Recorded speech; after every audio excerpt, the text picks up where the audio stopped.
Alright, let's try to finish this beat.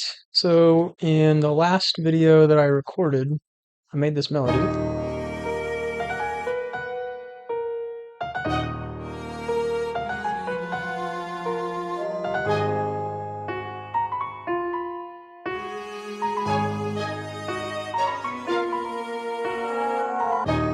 Something between a long and a short 808. So, like, I want a Z, but, like, I want it to be a little bit longer than a typical Z.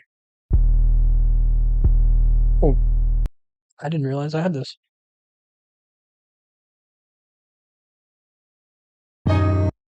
Okay, so I'm having to tune this 808 because it's not tuned to C, so it's D sharp.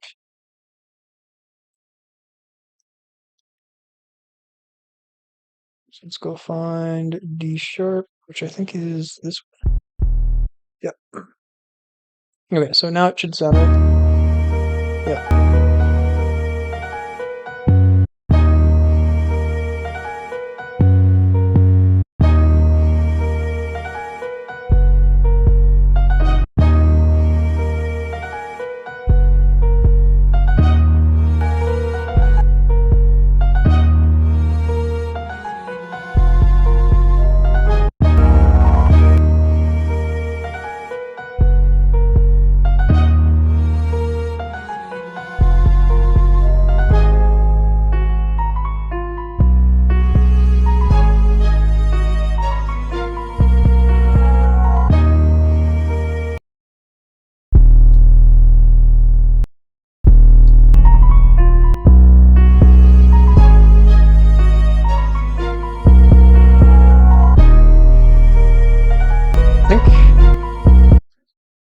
I think I want a snare for this as opposed to a clap.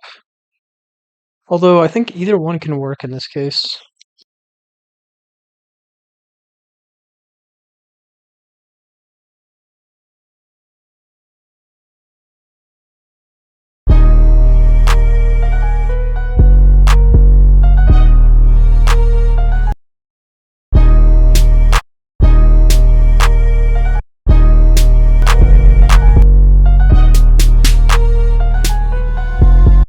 Well, that was actually the right placement. I just didn't want everything.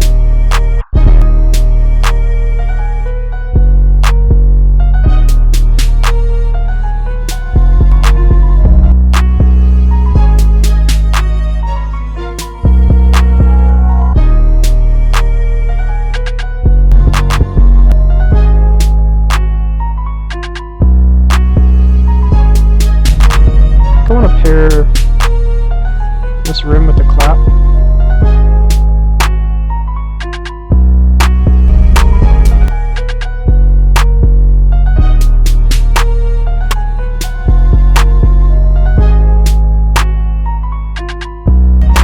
Maybe I could do that backwards. Maybe take the high end out of the clap and then take the low end out of the rim.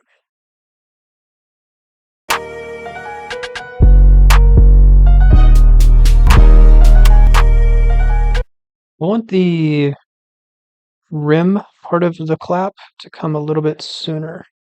So like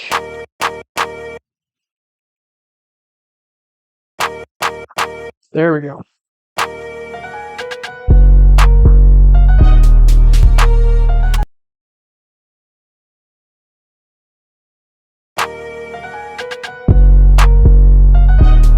Okay, I'm going to check the polarity of the kick in 808 real quick.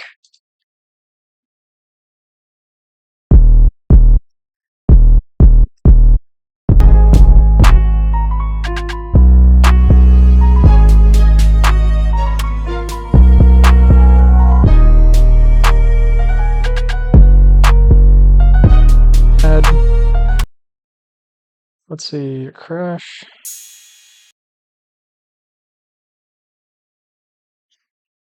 And then I'll add some hats after this, I think. And some open, I think I'll do like 2 different hi-hats and then one, maybe 2 different open hats. I'm not entirely sure yet. I don't always do this. I want to tune the crash. So I think it's F sharp, if I remember correctly, because I've done this before. I think that was the like the note that it is. Yeah, F sharp. Okay. So I'm gonna tune it to F sharp and then pitch it so that it's in key with everything. So F sharp is right here. So that's when it's on C, but C is not in key, so I'm going to pitch it up to D sharp. And then maybe go to this note, and then go down an octave. Or maybe I can try D sharp down.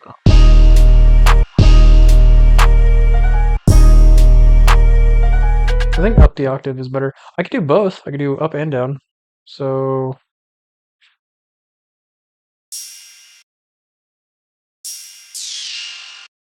and then I'll make the lower one like less than half the velocity so you don't hear it as much.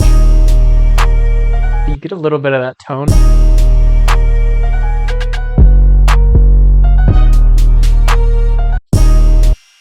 Or maybe I can do the same thing with that one as well.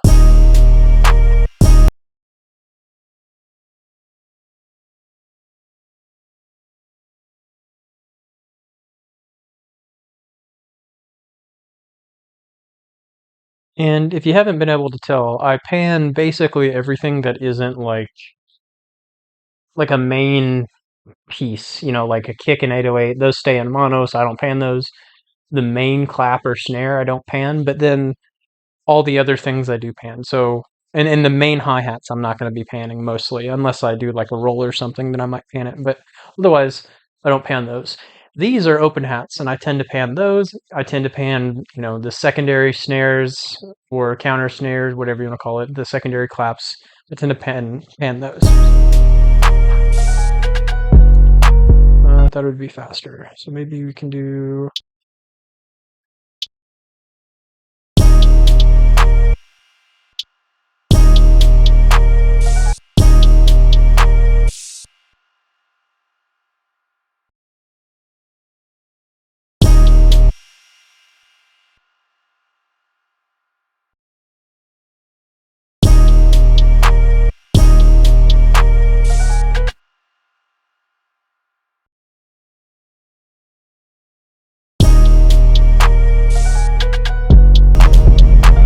I think I'll add another hi-hat that's a little bit higher pitch and a little bit sharper sounding.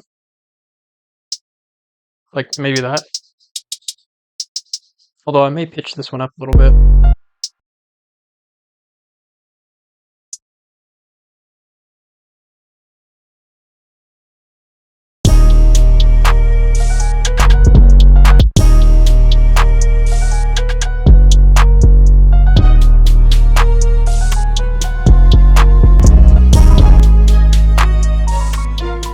Okay, I'm going to go ahead and throw on my master chain.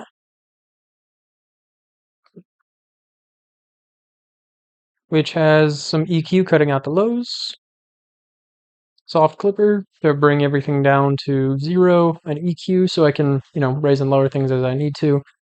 Frank Pole finalizer, which is like a multi-band compressor and an EQ. A couple of multi-band compressors, which I'll probably use off, like I'll cut out me using it because it takes some time setting everything up. Another EQ just to monitor things, and you can use a limiter, or I'm going to change this to a soft clipper. Doesn't really matter as long as this is just here because I'm probably going to be boosting some frequencies up here. So this makes sure that we go and stay back at 0 decibels.